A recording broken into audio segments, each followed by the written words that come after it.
ओम नमः सिद्धेभ्यः जय श्री ओम नमः सिद्धेभ्यः जय श्री ओम नमः सिद्धेभ्यः। मंगलम भगवान वीरो मंगलम गौतमो गणे मंगलम कुंद कुंदाद्यो जैन धर्मोस्तु मंगलम। सर्वमंगल मांगल्यम सर्व कल्याण कारकम प्रधानम सर्वधर्माणाम जैनम जयतु शासनम। जैनम जयतु शासनम। ग्रंथ की टीक वो पाप पढ़ लीजिए ग्रंथ का मंगलाचरण। जीवम जीवमदवम् तृणवरवसहेण जैन निर्दिष्टम् देविन्दविन्दवन्दम् वन्दे तं सर्वदा शिरसा। नेमिचंद आचार्य नेमिचंद सिद्धांत चक्रवर्ती द्वारा रचित द्रव्य संग्रह नामक ग्रंथ। इसमें अपन ने पहले जब मैं आई थी तो कर्तव्य और भोक्तृत्व संबंधी गाथाओं पर जो जीव अधिकार चल रहा था, है ना। जीव के जो लक्षण बताए थे 9 प्रकार के, उपयोगमयी है और कर्तृत्व है, भोक्तृत्व वाला है, स्वदेह, उस पर चर्चा हुई थी।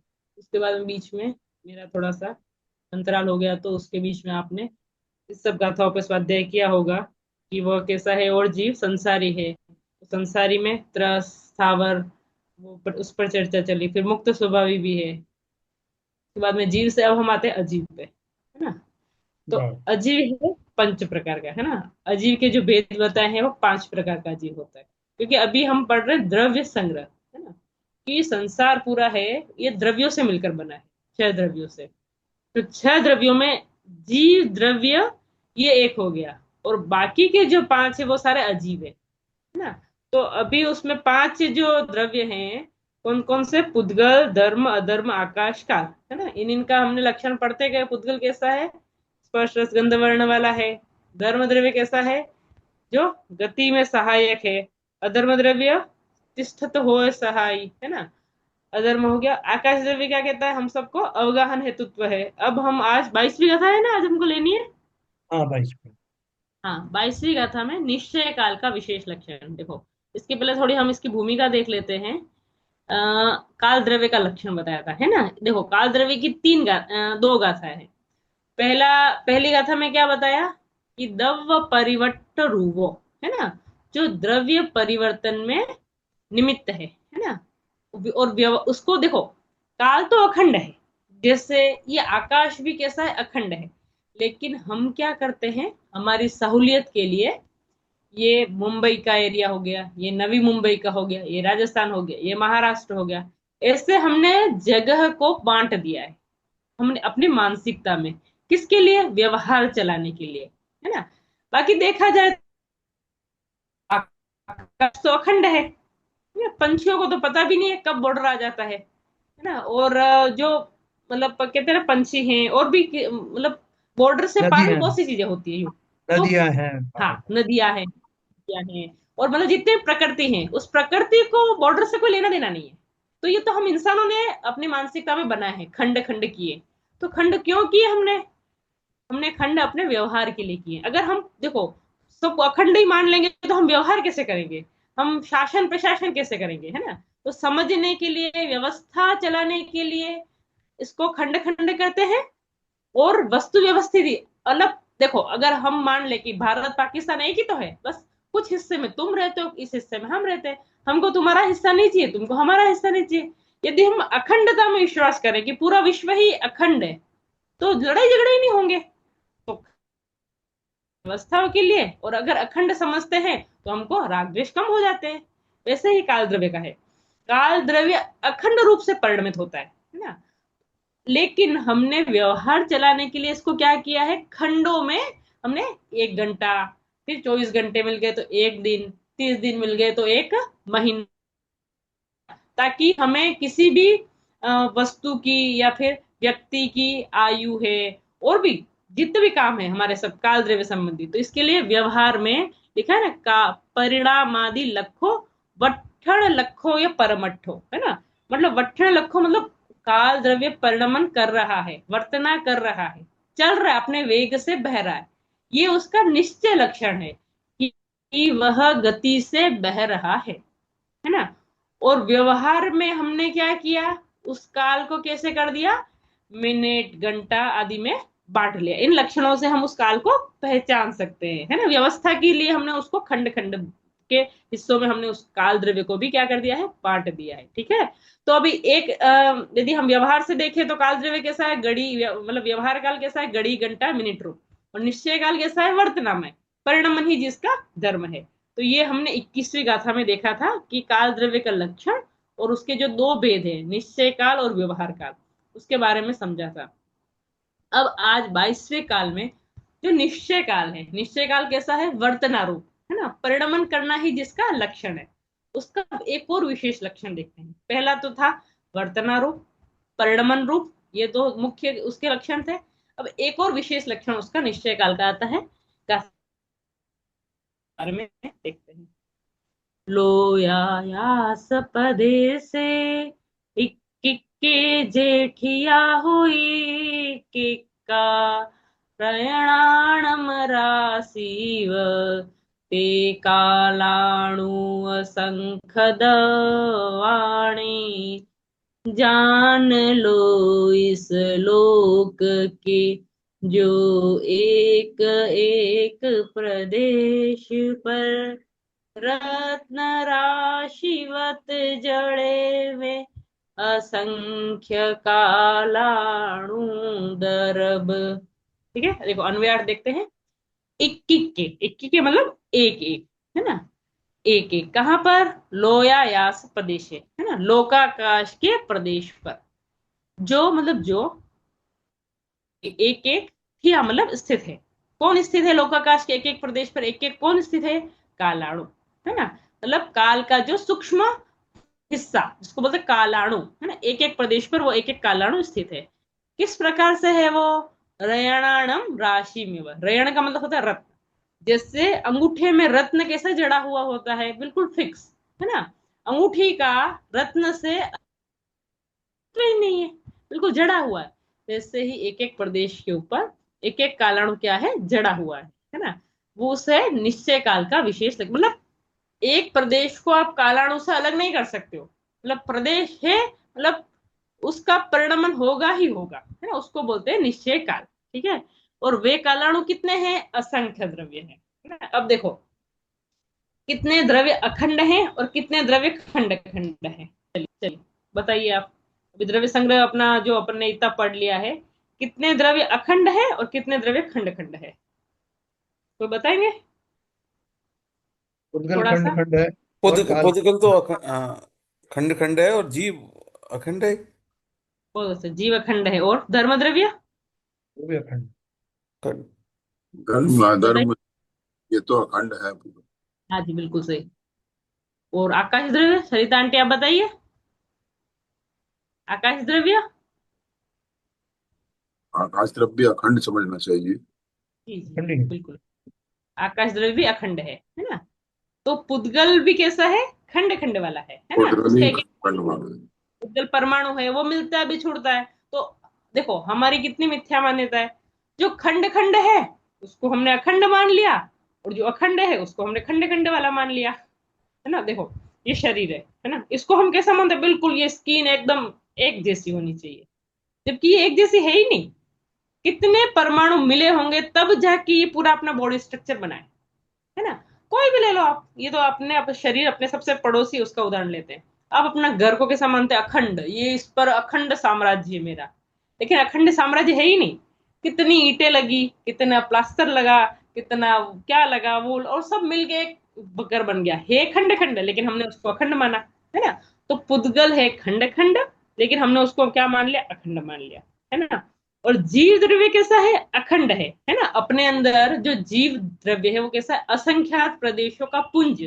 पुंज कैसा होता है, जैसे पारा होता है ना, पारा, पारा को आप अलग नहीं कर सकते एकदम। पारा मैंने देखा बहुत टाइम पहले देखा था, मतलब एकदम लचीला होता है ना, पुंज रूप होता है। वैसे ही यह जीव द्रव्य कैसा है, अखंड है ना, असंख्यात प्रदेशों का पुंज रूप है। इसको आप अलग अलग नहीं कर सकते हो। और हमने क्या किया, कभी मैं बच्चा था, कभी मैं जवान हुआ, कभी हमने स्वयं को एक खंड खंड टुकड़ों में मान लिया। मैं स्त्री हूँ, फिर मेरी बुढ़ा वृद्धावस्था आएगी, अभी मैं मनुष्य हूँ, फिर मैं कोई से और पर्याय में जाऊंगा तो मेरे तो खंड खंड हो गए, अपन ने खुद के टुकड़े कर लिए है ना अपनी मान्यता में। जबकि यह जीव द्रव्य, प्रत्येक द्रव्य अखंड प्रवाह रूप में बहता है ना। तो ये जीव अखंड हो गया पुद्गल। उसके बाद में धर्म द्रव्य पूरे लोकाकाश में अखंड रूप से फैला हुआ है ना। अलोकाकाश में ये धर्म द्रव्य नहीं है। अधर्म द्रव्य भी अखंड रूप से पूरे लोकाकाश में फैला हुआ है। आकाश द्रव्य भी कैसा है, अखंड है। लेकिन सिर्फ समझने के लिए हमने क्या किया, इसके दो भाग भाग कर दिए। आकाश के जितने भागों में जीवादि पांच द्रव्य रहते हैं वो लोकाकाश है, और बाहर का अलोकाकाश है ना। लेकिन काल द्रव्य में व्यवस्था कुछ अलग है ना। काल द्रव्य कैसे है, काल द्रव्य की संख्या अगर कोई पूछेगा तो अपन को बोलना पड़ेगा असंख्या। एक काल अखंड नहीं है ना। काल कैसे, काल की नंबर्स नंबर्स क्वांटिटी में कितने हैं काल, असंख्यात। असंख्यात कौन से वाला असंख्यात, कि ये पूरा जो अपना लोक है, इस लोक है। लोकाकाश में असंख्यात प्रदेश है। तो जितने इस जीव के प्रदेश है उतने ही इस लोकाकाश के प्रदेश है। इनको बोलते हैं असंख्यात प्रदेश है ना। और जितने प्रदेश इस लोक के हैं उतने ही कालाणु है, क्योंकि हर एक प्रदेश पर एक एक कालाणु है। तो कालाणु की संख्या कितनी हो गई, असंख्यात है ना। तो इस तरह से हमने देखा कि कालाणु कितने हैं, संख्या में असंख्या है ना। और इंडिविजुअल अगर हम कालाणु को देखें तो एक एक सिंगल कालाणु होगा एक प्रदेश जितना है ना। और संख्या देखें हम तो असंख्यात है संख्या में। इस तरह से हम द्रव्यों की के बारे में डिटेल में इस अधिकार में समझा। लेकिन इसको थोड़ा सा इसकी भावार्थ से देखते हैं। एक इधर से चला गया। हाँ, उद्गल तो पेज नंबर क्या था, ये है, कंप्यूटर पे आ आगे रहा है। आगे। 52 हाँ, नंबर पे। 26 52। हाँ ठीक है, अब हम टीका से पढ़ते हैं। ठीक है, भावार्थ। लोकाकाश के प्रत्येक प्रत्येक प्रदेश पर रत्नों की राशि की भांति पृथक पृथक कालाणु रहते हैं। जैसे रत्नों का ढेर करने पर प्रत्येक रत्न अलग अलग रहता है, उसी प्रकार लोकाकाश के प्रत्येक प्रदेश पर एक एक कालाणु अलग अलग रहता है ना। मिक्सअप नहीं होते कोई किसी से, सब अपने अपने हाल में रहते हैं है ना। उसी प्रकार हाँ हो गया, लोकाकाश के प्रदेश असंख्यात हैं, इसीलिए काल द्रव्य भी असंख्यात द्रव्य है ना। काल कोई अखंड नहीं है, काल असंख्यात है ना। इन कालाणुओं के निमित्त से सभी द्रव्यों की अवस्था बदलती है। अब देखो, हर एक प्रदेश पर जीव भी है, पुद्गल भी है, सब आकाश भी है, काल भी है, सब है ना। तो वो जो कालाणु है उसके निमित्त से सारे द्रव्य परिणमन कर रहे हैं है ना। इस तरह से वस्तु की व्यवस्था चल रही है। ठीक है, तो हमें क्या करना है, हमें प्रति समय यह परिणाम, हमें यह मतलब अभी देखो हमने ये थ्योरी सिर्फ पढ़ लिया कि ये छह द्रव्य होते हैं। अब इसको हम जीवन में कैसे घटित करें, तो जीवन में ऐसे घटित करें, किसी भी वस्तु का परिणमन हुआ तो हमें उसमें खुद को ये नहीं मानना चाहिए इसका परिणमन मैंने कराया, मैंने ये काम कर दिया। देखो उसका वैसा परिणमन होना था तो उसमें सब समवाय मिलते हैं। तो कालाणु भी एक घटक था उसका, तो कालाणु के निमित्त से ही उसकी पर्याय बदली। तो सब द्रव्य अपना अपना काम कर रहे हैं, हमें सबकी जिम्मेदारी अपने सिर पर है ना। तो ये छह द्रव्यों को हमने पढ़ा, आज इसका उपसंहार है, द्रव्यों का उपसंहार। छह द्रव्यों को पढ़कर हमें यही शिक्षा लेनी है कि हर द्रव्य अपना अपना डिपार्टमेंट बहुत अच्छी तरह से कर रहा है, बहुत ईमानदारी से कर रहा है। और सबसे मतलब कहते हैं ना, ईमानदारी से रहित अगर कोई प्राणी है तो वही जीव है, क्योंकि इसके पास एक विशेष शक्ति है, उसको बोलते हैं ज्ञान।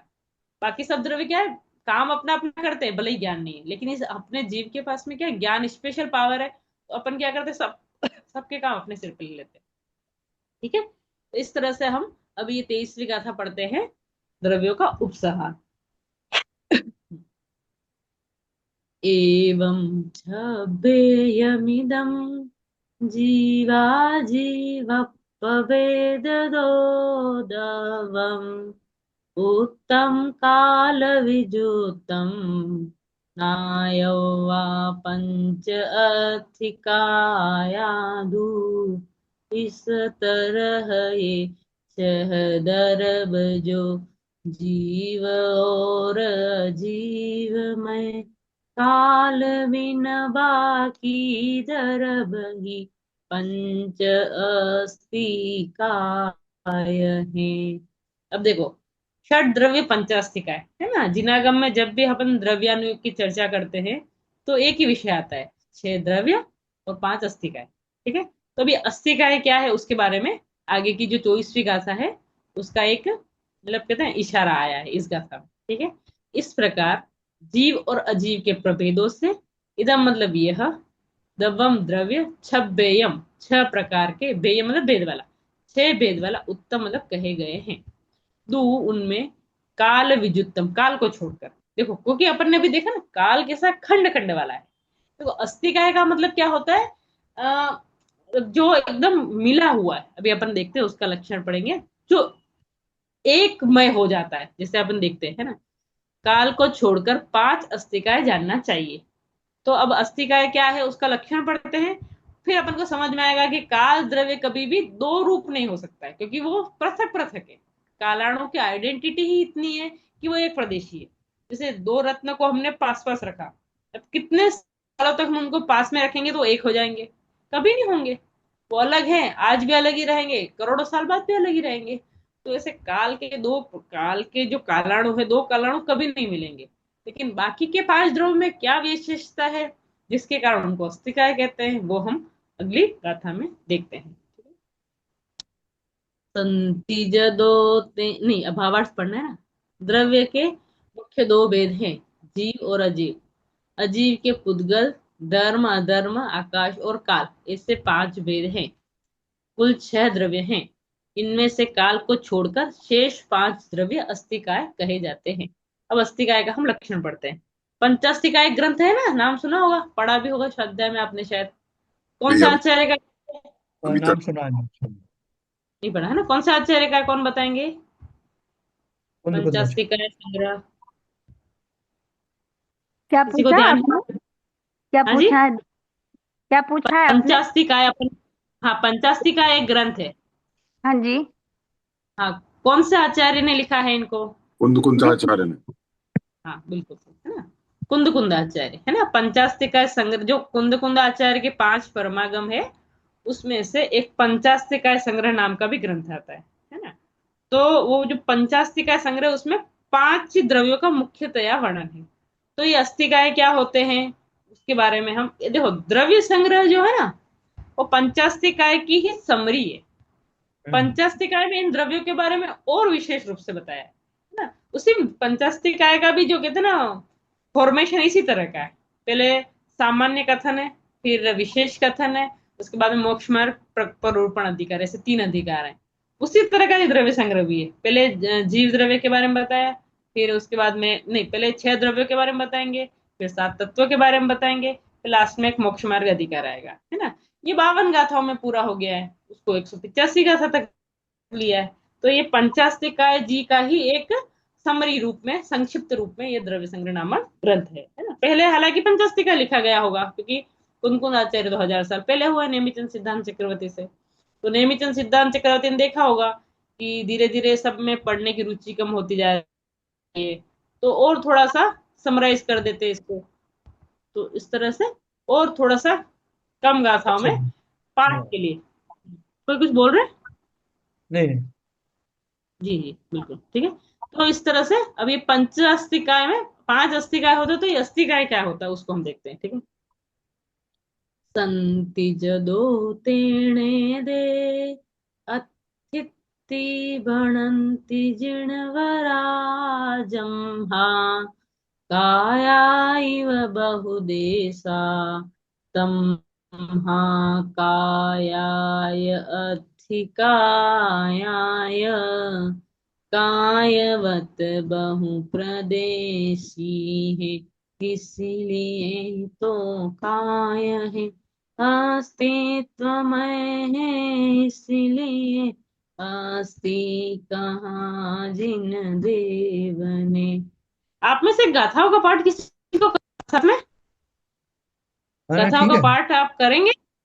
चलेंगे, चलने दें? हाँ चलेंगे। जल्दी दीजिए।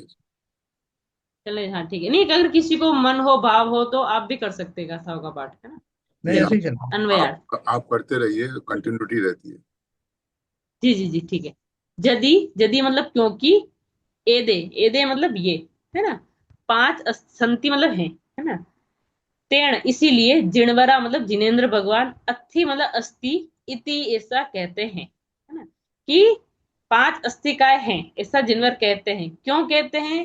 क्योंकि काया मतलब एक ना बॉडी है ना, बॉडी रूप है। जो 5 द्रव्य है ना, वो जैसे जीव द्रव्य है, तो वो ये शरीर वाला बॉडी नहीं, जो इसके अंदर एक पुंज रूप है ना, बॉडी मतलब स्कंद, पुंज। स्कंद हाँ रूप। अखंड, हाँ स्कंद रूप है ना। तो जो अंदर जीव है वो कैसा है? अखंड है, काय रूप है। जो असंख्यात प्रदेश हैं उसको एक दूसरे को खींच के हम अलग नहीं कर सकते, है ना। असंख्यात प्रदेश एक दूसरे में मतलब एक मेक रूप है, इसलिए वो कैसे है? काय की तरह है, ऐसा है, ऐसा जीव है।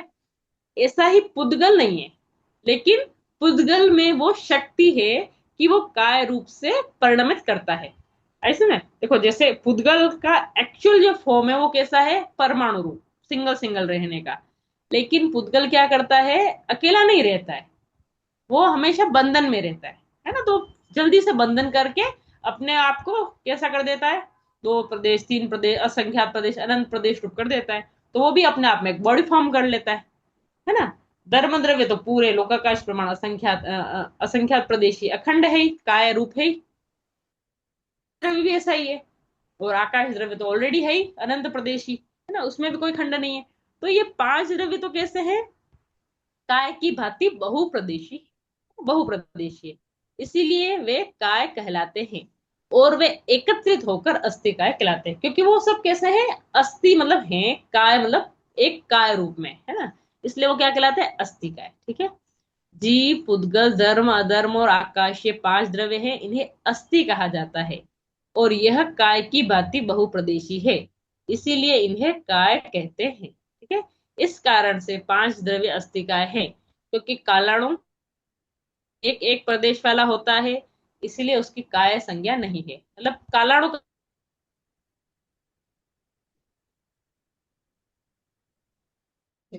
ड्राइव चला गया।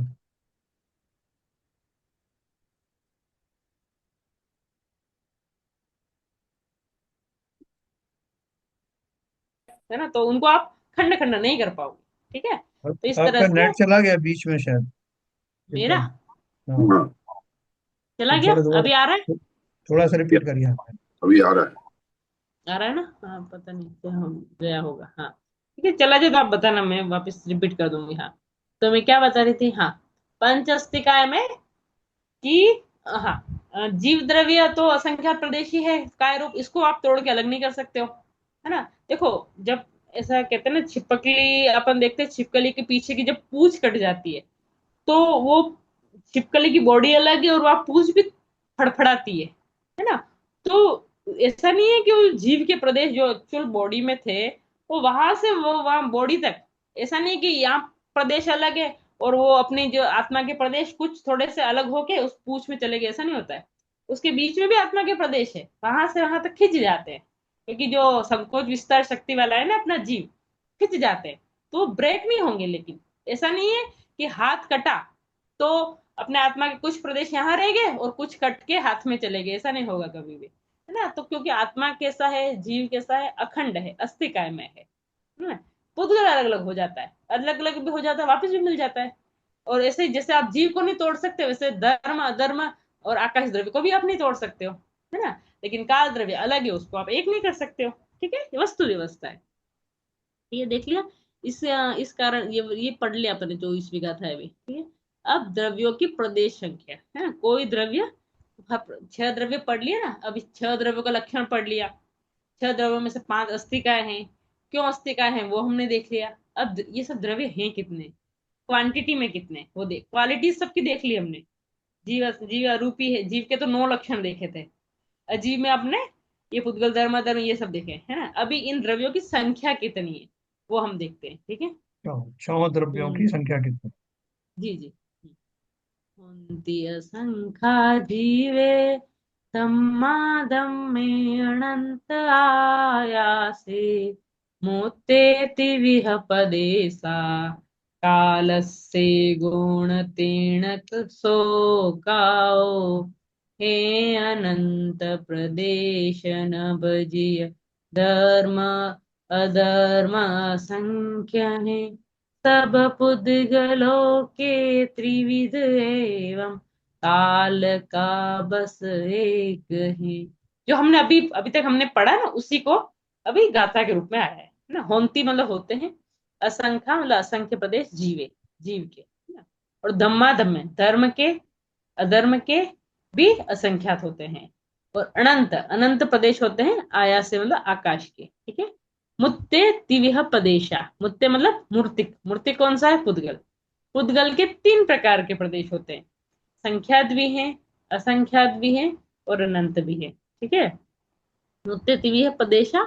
और कालस सेगो, कालस मतलब काल के, एगो मतलब एक, न नहीं होता है, तेण मतलब इसीलिए, सो वह, काय रूप मतलब वो अम, फैलता नहीं है ना। जैसे अपन ने ऊपर देखा ना, अस्थि काय, तो वो काय रूप नहीं होता। क्यों काय रूप नहीं होता, क्योंकि उसका एक ही प्रदेश होता है, इसलिए वो दो तीन काल मिलके अपना एक काय बना दे, ऐसा नहीं होता है ना। अभी अन्वयार्थ देखते हैं। एक जीव में धर्म और अधर्म द्रव्यों में असंख्यात प्रदेश होते हैं। आकाश द्रव्य में अनंत और पुद्गल में तीन प्रकार के संख्यात, असंख्यात और अनंत प्रदेश हैं। और काल द्रव्य का एक प्रदेश है, इसीलिए वह काल द्रव्य कायवान नहीं है, ठीक है।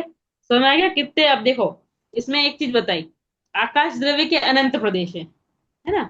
और पुद्गल के कितने हैं, संख्यात भी है, असंख्यात भी, अनंत भी है। और अगर पुद्गल परमाणु को ले लो तो एक प्रदेशी भी होता है ना। तो एक प्रदेशी वो जनरली रहता नहीं है, वो जल्दी से क्या करता है, क्योंकि पुद्गल का लक्षण ही क्या है, पूर्ण गलन स्वभाव, तो जल्दी से बंधन कर लेता है। तो संख्या मतलब कभी दो पुद्गल मिलके एक स्कंद बन गया, कभी चार पुद्गल, कभी संख्यात पुद्गल, असंख्यात, तो उसका कोई लिमिट नहीं है ना। तो इसलिए पुद्गल संख्यात भी होते हैं, असंख्यात प्रदेशी भी होता है और अनंत प्रदेशी भी होता है ना। और जितना ये लोकाकाश है अपना, उतना ही धर्म द्रव्य है। तो देखो, आकाश अनंत प्रदेशी है, लेकिन लोकाकाश असंख्यात प्रदेशी। फर्क समझ में आ रहा है ना। देखो, असंख्यात अलग है, अनंत अलग है।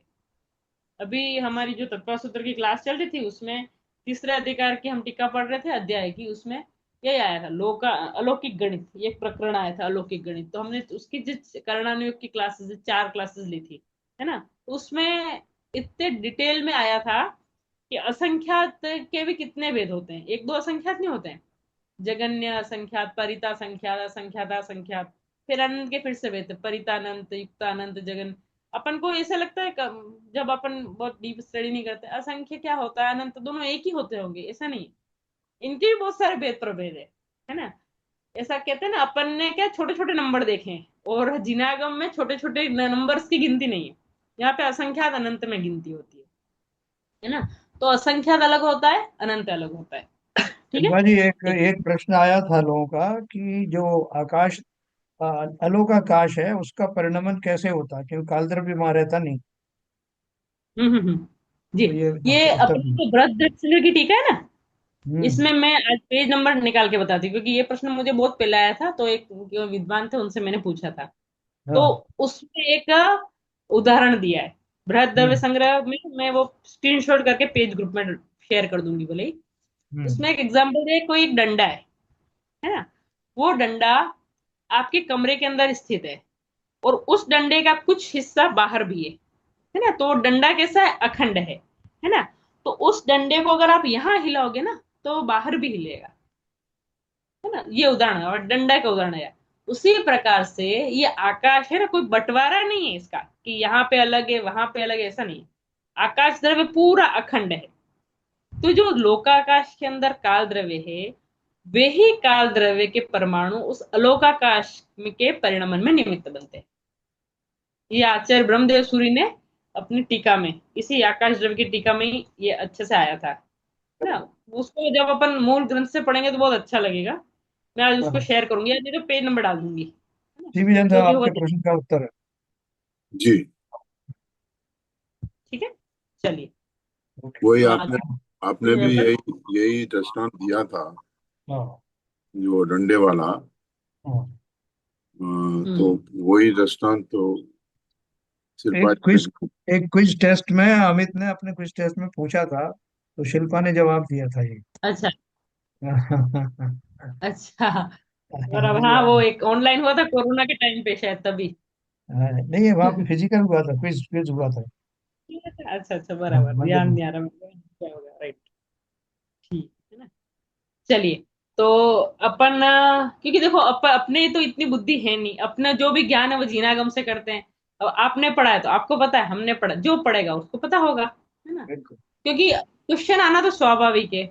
बाहर कोई द्रव्य है नहीं, काल द्रव्य है नहीं, तो उस आकाश द्रव्य को कौन परिणमन कराता है। तो क्वेश्चन आ रहा है, इसका मतलब हम कुछ चिंतन कर रहे हैं, तो ये हमारी सजगता का प्रतीक है, बहुत अच्छी चीज है। दूसरा ठीक है, क्वेश्चन था कि चलिए। काल द्रव्य को कौन परिणमाता है। काल द्रव्य को कौन परिणम, काल द्रव्य देखो, अभी बताओ, जैसे जीव है, अपन दूसरों का ज्ञान करते हैं, लेकिन मुझे ज्ञान हो रहा है, ये ज्ञान कौन करता है। वो तो जीव ही करता है, काल द्रव्य का भी परिणमन काल द्रव्य ही करेगा। बस वही काल द्रव्य जब दूसरों को परिणमन में निमित्त है, तो खुद के परिणमन में भी वही निमित्त है ना। वो स्वयं ही परिणमन रूप है, ऐसा। तो कहते हैं ना, जो जिस द्रव्य का जो स्वरूप है, तो वो अगर जैसे दूसरों को भी निमित्त बन रहा है, तो स्वयं भी परिणमन कर ही रहा है ना, ऐसा। ये देखो, उपादान शक्ति काल द्रव्य की है और वही परिणमन करेगी। जी जी। चलिए, अब चलिए अपन आगे। पढ़ते हैं। हम्म, और भी शंका समाधान चर्चा इनको भी करनी है, ले सकते हैं ना बीच बीच में। हाँ, और कोई बोलना चाहते हैं कुछ इसी विषय पर। ये सभी के लिए होगा ना, मतलब धर्म के लिए भी वही होगा, अधर्म के लिए भी होगा, काल तो बाकी सभी के लिए वही चीज होगा। क्या चीज। ये जैसे ये बोले सिद्धांत ना। ये कह रहे हैं, ये सिद्धांत सभी सभी हाँ, विद्यार्थीयों के लिए होगा। बराबर बराबर, लेकिन देखो, धर्म द्रव्य अधर्म द्रव्य तो गति करते नहीं है, देखो। धर्म द्रव्य गति में सहायक है, लेकिन स्वयं तो गति करता नहीं, क्योंकि वो स्थिर है, पूरे लोकाकाश में उसके प्रदेश है और अमूर्ति के, उसको कहीं जाना नहीं है। वो गति में सहायक है ना। बात उसकी नहीं हुई। अभी पुद्गल क्या है, वो तो जड़ है। उसमें उसको क्या लेना दे, कुछ किस दुनिया से लेना देना नहीं है।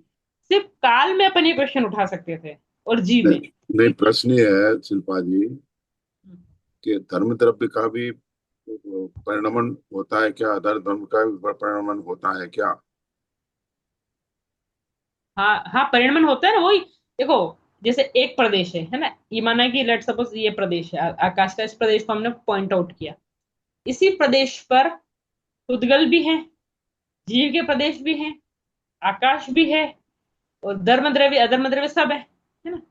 तो जो काल द्रव्य का एक कालाणु स्थित है, वही कालाणु धर्म द्रव्य के परिणमन में भी निमित्त बनेगा, अधर्म द्रव्य के परिणमन में भी निमित्त बनेगा, सभी के परिणमन में निमित्त बनेगा वही, है ना।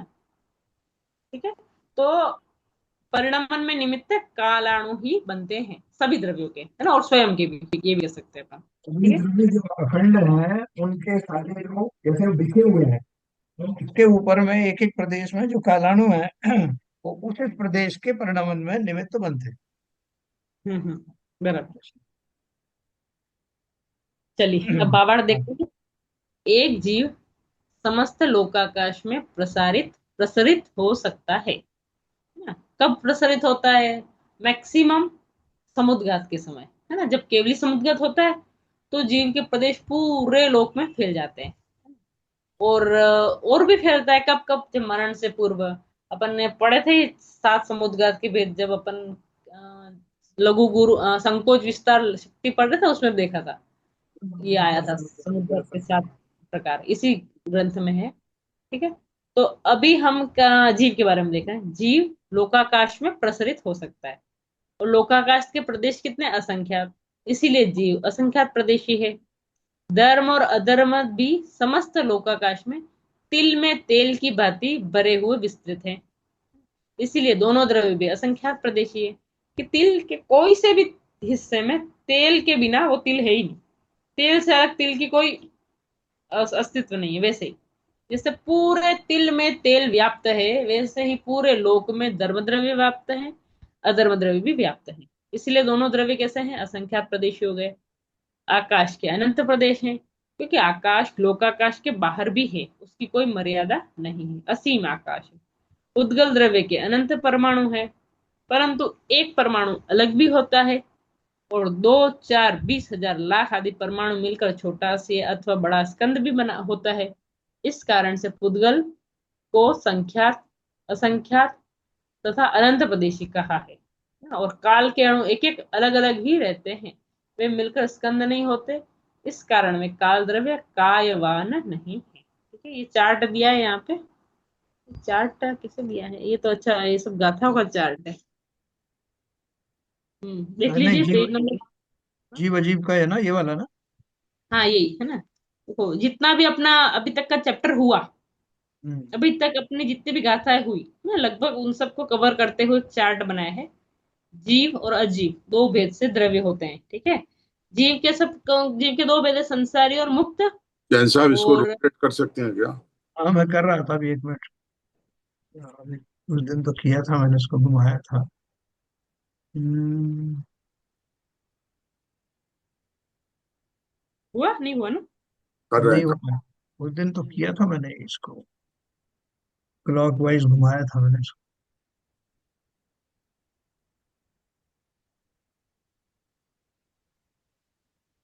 हाँ हो गया, हो गया। अब मैं हुआ एक था। बार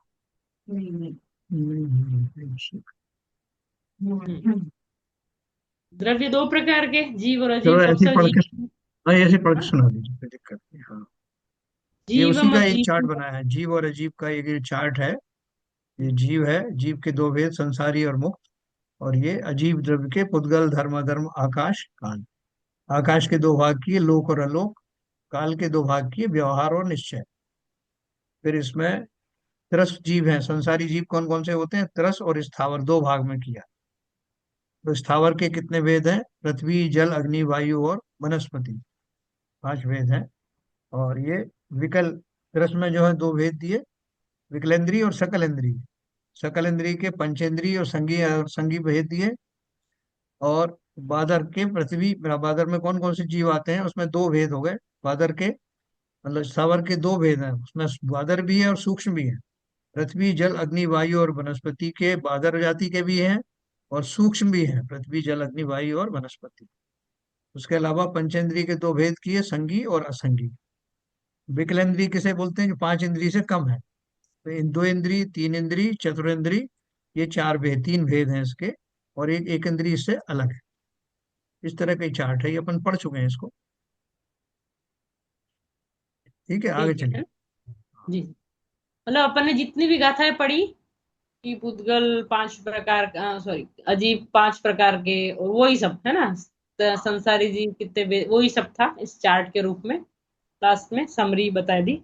अब थोड़ी सी 2-3 गाथा है, और ये जो अपना पहला अधिकार समाप्त हो रहा है, अजीवाधिकार, उसमें भी एक मिनी अधिकार था, अजीवाधिकार। पहला जीव अधिकार था, दूसरा अजीवाधिकार था। ठीक है, 2 गाथाएं और है। ठीक है, ये पढ़कर आज अपना विषय पूरा करेंगे अपन। हम्म, पुद्गल परमाणु कायवान है। अब देखो, अभी पुद्गल तो होता है एक्चुअली एक प्रदेशी, लेकिन इन्होंने, और कालाणु भी एक प्रदेशी होता है। अब कालाणु तो क्या है? कालाणु तो इन्होंने बोला अस्थिकाय नहीं है, लेकिन पुद्गल को इन्होंने क्या बोल दिया कि अस्थिकाय है। तो क्वेश्चन आए, आपने पुद्गल भी तो परमाणु एक प्रदेशी होता है, उसको आपने कायवान कैसे कह दिया? है ना? तो इस प्रश्न के उत्तर स्वरूप गाथा है। एयपदेशो वियणु नाणाखन्दपदेशदोहोदी बहुदेशो उवयारा तेण यका उबणन्ति सवर्णहु यद्यपि पुद्गल अणु है मात्र एक प्रदेश में, पर बहु प्रदेशी कहे जिन स्कंद के उपचार से। अन्वय, एक प्रदेशी होने पर भी मतलब भी, ए प्रदेश मतलब एक प्रदेशी, अणु, अणु मतलब पुद्गल परमाणु, नाना खंडप प्रदेश दो, नाना मतलब अनेक, नाना बोलते हैं नाना भेद वाला, अनेक, खंड मतलब है स्कंद, प्रदेश दो मतलब प्रदेश रूप, अनेक प्रदेश रूप स्कंद रूप प्रदेशों वाला होने की इसमें शक्ति है ना। इस कारण बहु देशों, देश प्रदेश एक ही बात है ना। बहु प्रदेशी होदी मतलब होता है, मतलब है तो वो एक प्रदेशी, लेकिन वह जो स्कंद जब बन जाता है उस पर पुद्गल परमाणु का, तो वह कैसा हो जाता है? बहु प्रदेशी हो जाता प्रदेशी। है ना।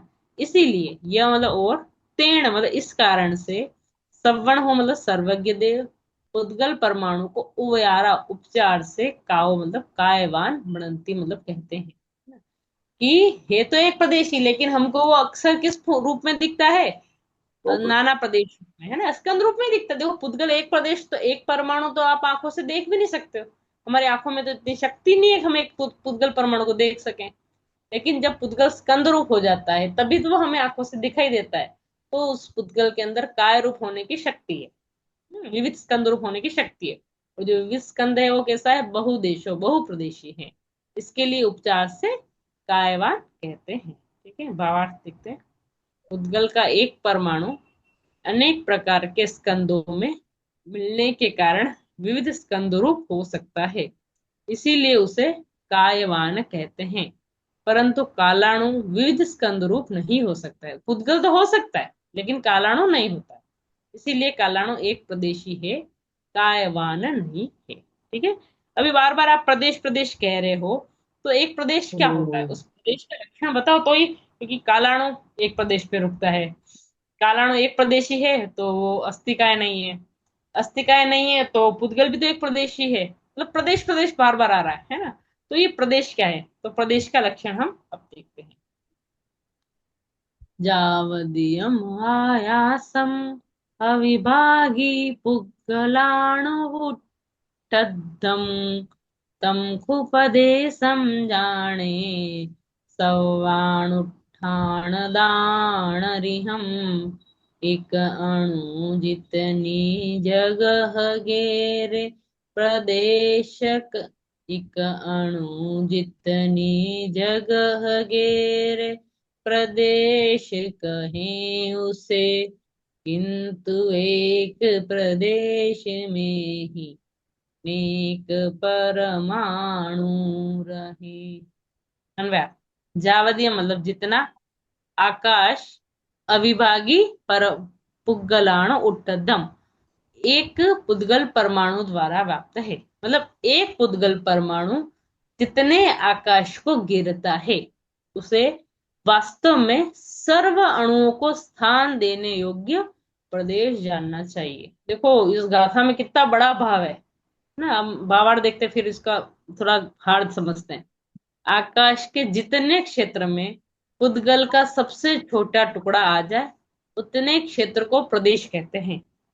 तो उस प्रदेश में धर्म और अधर्म द्रव्य के प्रदेश, कालाणु और पुद्गल के अनेक अणु ऐसे समा जाते हैं जैसे लोहे के अंदर आग।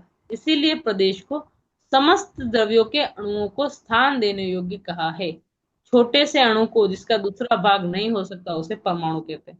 मतलब आप सोचिए एक प्रदेश कितना होता है कि एक पुद्गल अणु, एक पुद्गल परमाणु, अणु को हो या परमाणु, ठीक है, एक पुद्गल परमाणु जितने आकाश को घेरता है उसे प्रदेश कहते हैं।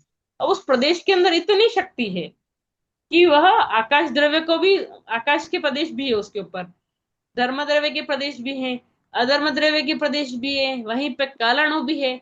और सब कैसे समा जाते हैं, जैसे लोहे के अंदर आग, जो लोहे का गोला है उसके अंदर अगर आग डालो तो उसको कितना भी तपाओ, हीट दो हीट दो हीट दो, है ना, तो उसके अंदर आग आपको दिखेगी नहीं, वो समाती जाएगी समाती जाएगी समाती जाएगी।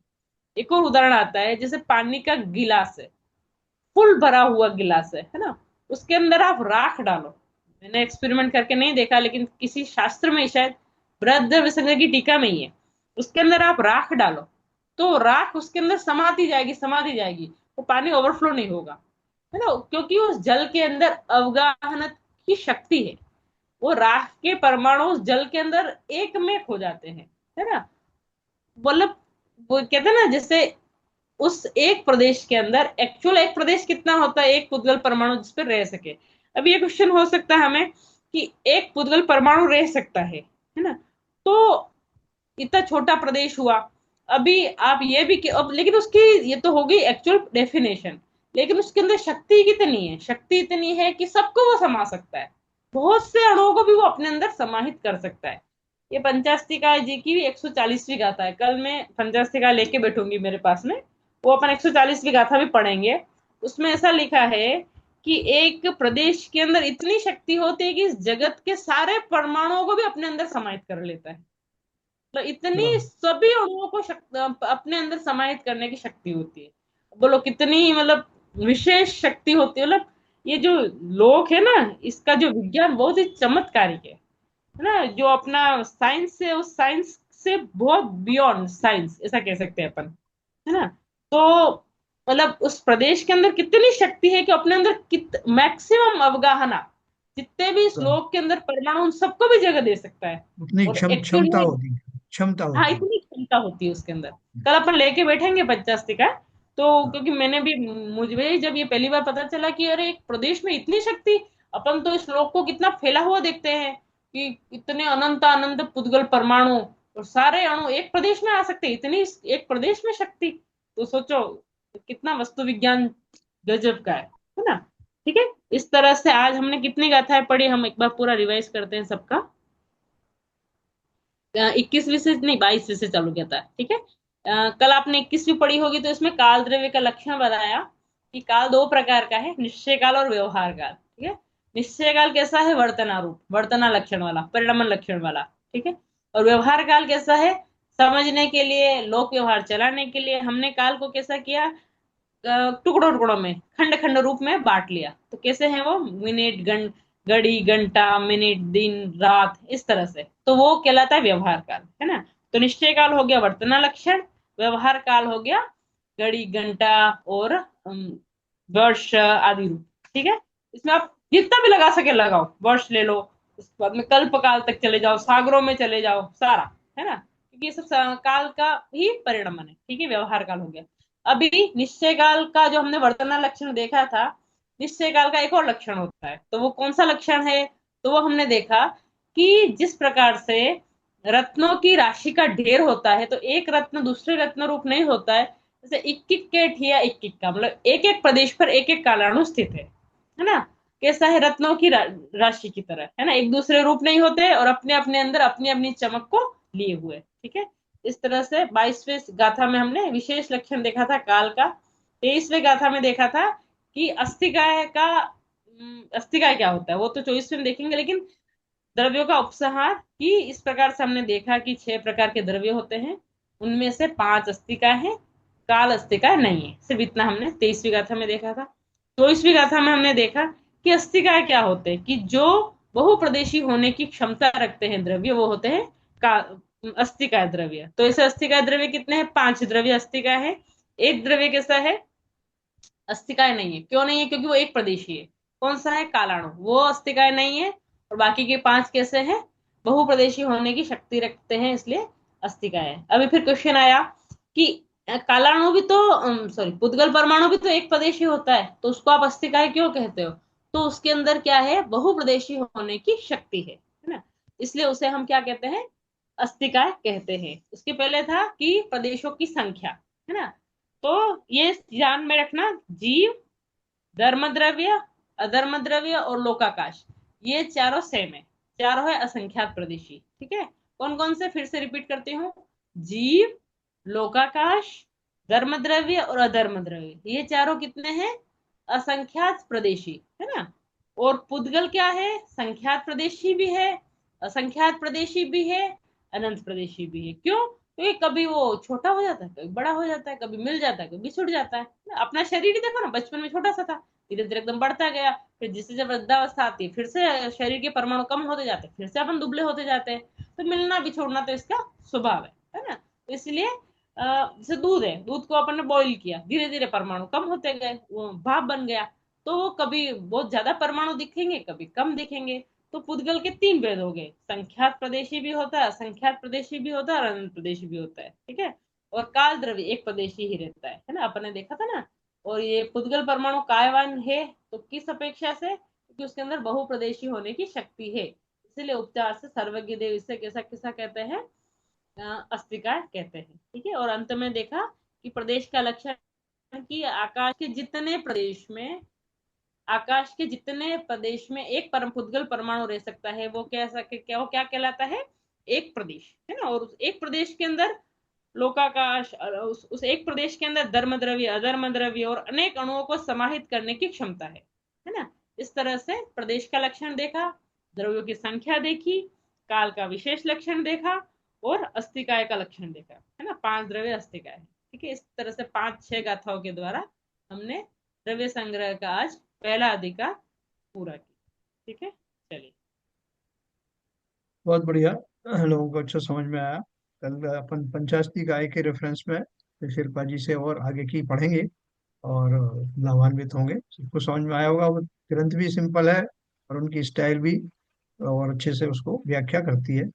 कल अपन फिर इकट्ठे होंगे। अभी समय हो गया संजय प्रकाश जी जिनवाणी स्थिति का।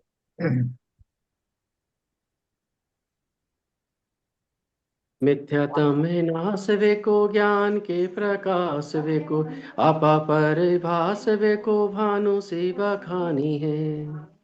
छाऊं द्रव्य जान वेको बंध विधि भान वेको स्वपर पहचान वेको परम प्रमानी है। अनुभवताय वेको जीव के जताए वेको काहू न सताए वेको भव्य उरयानी है। जहाँ तहाँ तार वेको पार के उतार वेको सुख विस्तार वेको यही जिने वानी है। हे जिनवानी भारती तो है जपो दिन रैन जो तेरी शरणा गहे सो पावे सुख चैन। जा वाणी के ज्ञान ते सुजय लोकालोक सो वाणी मस्तक नमो सदा दे थे ढोक सदा दे थे ढोक। जिनवाणी माता की जय। हाँ। कार्य